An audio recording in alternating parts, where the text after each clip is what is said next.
Viral kisah pilu Nuraeni, bocah SD di Sinjai setiap hari bawa adik ke sekolah setelah ibu meninggal.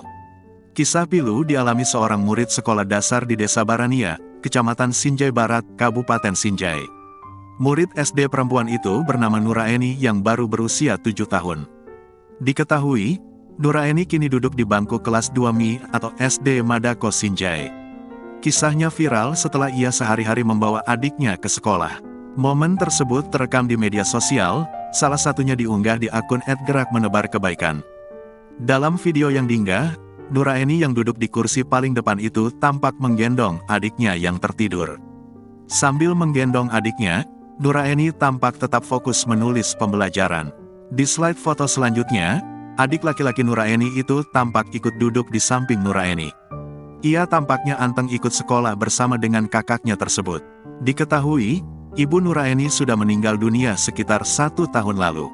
Adik Nuraeni, bernama Akbar yang terpaksa harus dibawa ke sekolah. Hal itu karena Akbar selalu menangis saat berpisah dengan Nuraeni. Sudah meninggal ibunya, kalau ini anak memang tidak mau pisah sama kakaknya, dia maunya diasuh sama kakaknya, kata Kepala Desa Barania, Firman, Selasa, tanggal 19 Maret tahun 2024. Dikutip dari tribunsinjai.com, setiap harinya, Nuraeni menempuh jarak 200 meter untuk ke sekolah. Meski jaraknya terbilang jauh, bocah SD ini tidak pernah mengeluh menggendong adiknya ikut ke sekolah. Adapun, Nuraeni hidup bersama ayahnya, Sanu, yang bekerja sebagai petani. Keluarga Nuraeni pun termasuk kategori kurang mampu. Lebih lanjut, Kades Barania itu juga menyebut tidak sedikit keluarga Nuraeni yang ingin mengasuh adiknya saat ia pergi bersekolah. Namun Akbar yang menolak dan tidak ingin berpisah dengan kakaknya sejak ibunya meninggal dunia.